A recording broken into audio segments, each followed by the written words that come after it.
Michelle Lewis from Electric has reported that globally renewables are growing, but so is demand for coal. Michelle, while this may be true in 2020, there is no doubt that coal will be finished by 2030. Absolutely no doubt. It's already true, without any question, that renewables are cheaper than coal. In fact, building a new solar or wind and battery plant is cheaper than simply running a coal plant right now in every country in the world. So don't worry, Michelle. The tide will change very soon, very, very quickly. The mathematics have ensured that will happen. Now, obviously, right now, we're in this period of transition. The world is moving from traditional sources of fossil fuels for energy to renewable sources for energy. This is actually happening extremely quickly. However, sometimes it's easy to get caught up in the details and not to see the bigger picture. Right now, like I said, it's far cheaper to install new solar panels in many countries or wind in others, and the battery supply needed, which is approximately 4 hours generation, than it is to run, like I said, an existing coal plant. However, because so much investment is being put into batteries, into battery improvements, into the mass manufacture of batteries, into building more battery plants, this trend is going to continue and increase exponentially. Obviously, solar panels are now 70 times cheaper than they were only 50 years ago. 70x. Solar panels are significantly cheaper this year than they were last year. Solar panels will be cheaper next year than they are today. That trend will continue by 2030. It will simply be madness to continue running any coal plant in the world.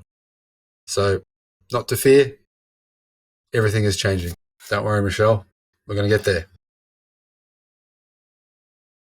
The International Energy Agency, IEA, has released its annual Global Energy Review report. Now, okay, before I read this, guys, you should remember that the IEA has made predictions about what would happen for many things in the renewable energy sector. They've made predictions on the cost declines of solar, the cost declines of wind, the cost declines of batteries, and they've been so wrong. Every single prediction they've made has been more than 200% wrong.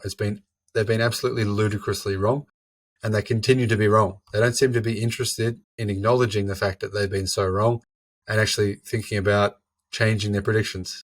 Keep that in mind. The IEA has released its annual Global Energy Review report, and while there is some good news about the adoption of renewables, there is also some rather alarming news about an anticipated emissions surge in 2021. Update: The Washington Post has issued breaking news. President Biden this week will pledge to slash US greenhouse gas emissions at least in half by 2030, according to two individuals briefed on the plan, as part of an aggressive push to combat climate change at home and convince other major economies around the world to follow suit. The planned US pledge represents a near doubling of the target that the nation committed to under the 2015 Paris Climate Agreement when Barack Obama vowed to cut emissions between 26 and 28%. Compared to 2005 levels. The White House says a final decision has not been made. I don't believe that this has anything to do with Biden's interest in cutting emissions. Maybe it does, it's possible, but I think that's not likely. I think Biden's more interested in having good economic figures. Even if he talks otherwise, I still think that he is doing this for economic reasons. It makes complete financial sense to transition as quickly as possible to renewable sources because one reason, they're cheaper. That's it. And it sounds good. And it is good. It's good on multiple levels. So it makes total sense. But I really don't think that Biden is doing this for the reason of saving the planet. I think it's more because it just makes logical, mathematical, financial sense. The good news about renewables. Let's start with the IEA's positive findings about clean energy globally. Renewable electricity generation in 2021 is expected to expand more than 8% to reach 8,300 terawatt hours the fastest year-on-year growth since the 1970s. Renewables are set to provide 30% of electricity generation worldwide in 2021. I believe the IEA are going to be wrong on this because they've been wrong on everything else I've ever said for the last 20 years. Everything. 8% is highly cynical, is extremely low.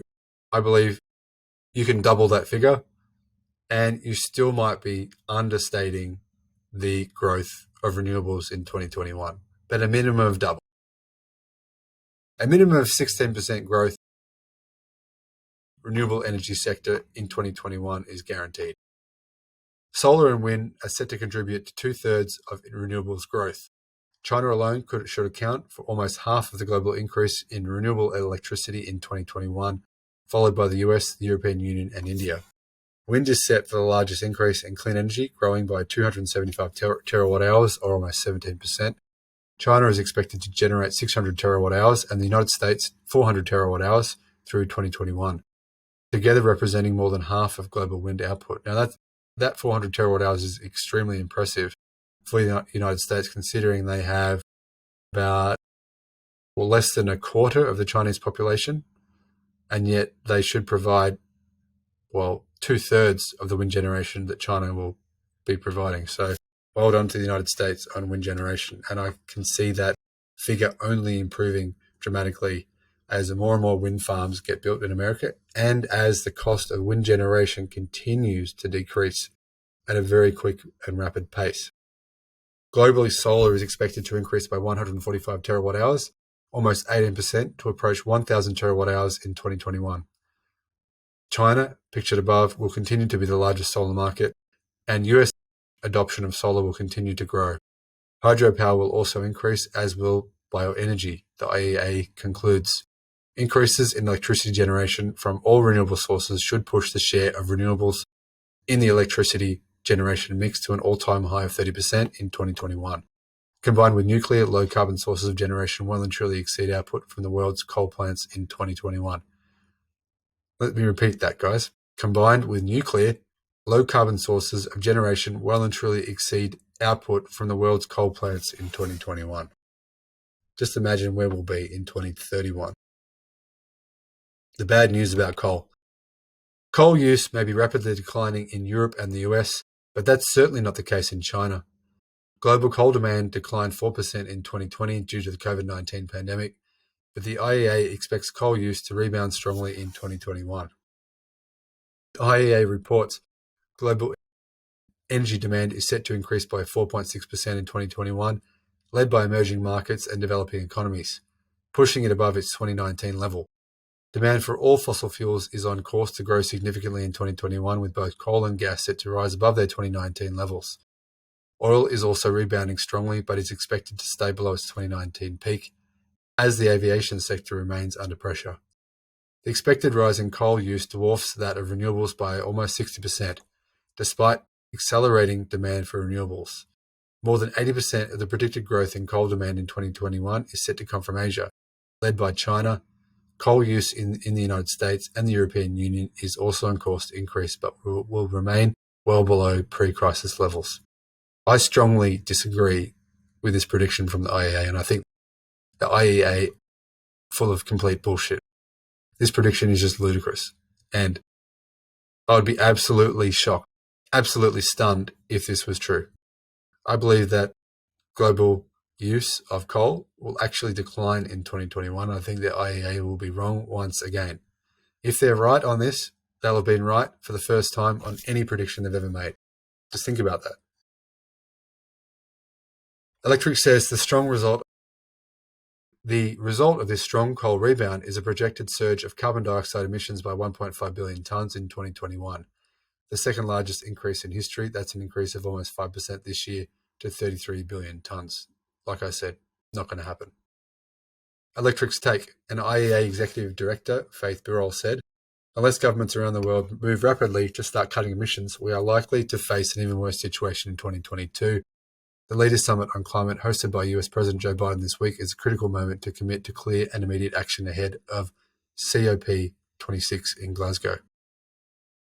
And in the energy sector, Duca Leitonen, Vice President of Technology and Product Management at Wärtsilä Energy, told Electric. COVID-19 led to global leaders calling for us to build back better, but the IEA Energy Review demonstrates that there is a discrepancy between the narrative and the policy, given how emissions are bouncing back in 2021. 2021 may well be seen as a crucial year for how the world tackled the climate crisis, but only if ambition is met with real action. Well, quite. It can't be said enough. We are in a global climate emergency and need to implement policy now.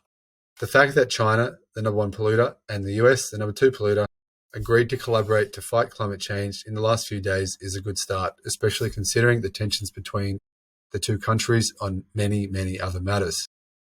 Energy and environmental groups expected that fossil fuel use would get worse before it gets better, but this predicted emissions surge simply isn't something we can just accept with a shrug. Remember, it's a predicted emissions surge, not a guaranteed emissions surge.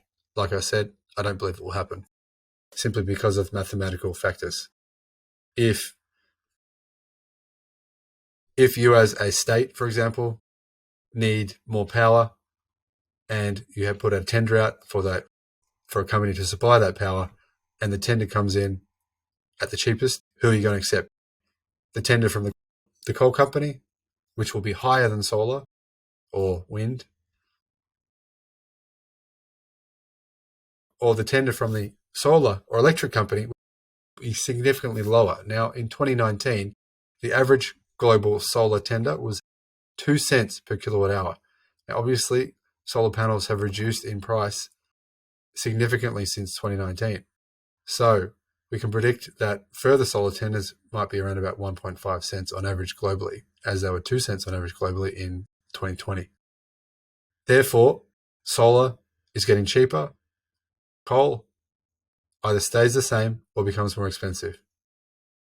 Governments are throwing out all sorts of ambitious targets, but we've got to see action. For example, I watched Senator Joe Manchin and Cecil Roberts, president of US Coal's largest union, the United Mine Workers of America, discuss a possible transition from coal to renewables in Appalachia with the National Press Club yesterday.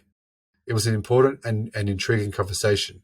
Coal workers are rightly concerned about future work and training as their industry declines, but I didn't hear about any concrete roadmaps out of coal from Manchin. Now, obviously, you're saying coal workers are rightly concerned about future work and training as the industry declines, and then on the other hand, you're saying the industry is increasing. Which is it? It's a bit of poor reporting here, guys. You can't have it both ways. You can't have your cake and eat it. You're saying coal is increasing, and now you're saying it's declining. Surely Manchin, of all people, the chair of the US Energy and Natural Resources Committee, should be able to speak definitively and comprehensively about renewable adoption and job creation, rather than vaguely repeating himself about the possibilities of carbon capture and sequestration. Even Roberts called for federal support for wind turbines and solar panels to be manufactured in Appalachia and spells out a plan in the union's new report, although it still leans heavily on coal. Manchin complained about China's massive pollution output. He also repeatedly said that the US should be leading in renewable innovation and manufacturing, and rather ridiculously said he's for innovation, not elimination of coal. He's right that China both leads in pollution output and the manufacturing of renewables. I agree. The idea that we can have innovation of coal, but not elimination of coal, that's just ludicrous.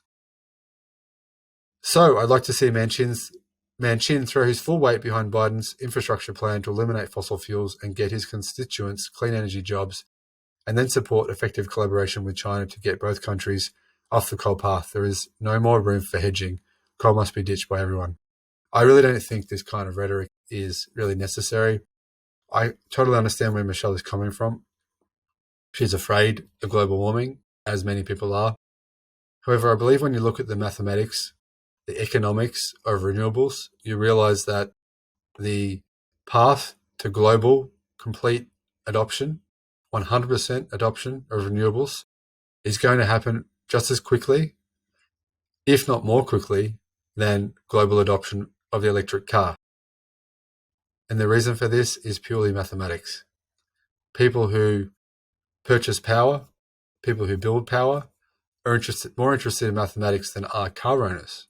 Obviously, many car owners buy a car because of brand loyalty, because of a range of other factors, because of the way it sounds, because they like the look of that car.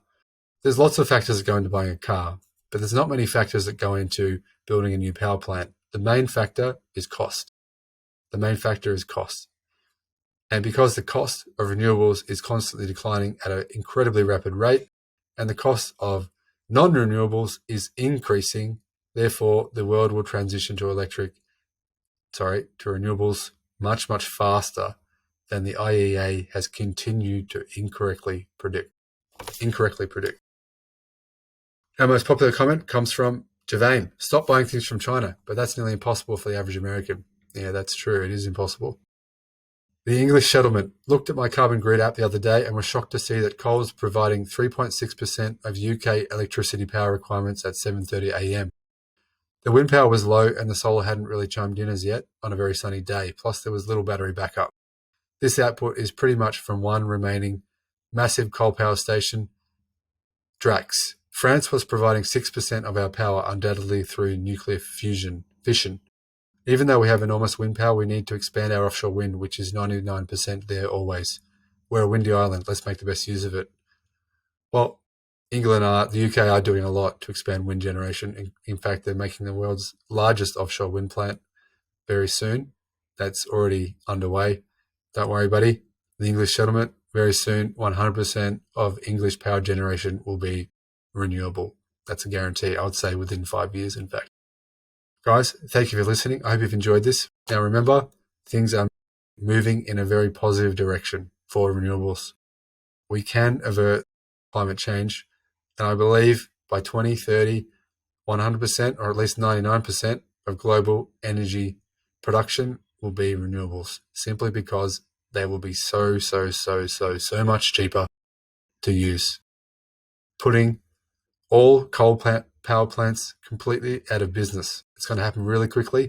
It's going to lead to a lot of money changing hands. A lot of people are going to lose a lot of money. A lot of people have invested in these coal power plants into potential future coal power plants, into ones that are being built now, into ones that are being built in the past. They're going to lose a lot of money. We're going to see an enormous disruption. And on that note, I hope you've enjoyed the video, and I'll see you on the next one. Bye-bye.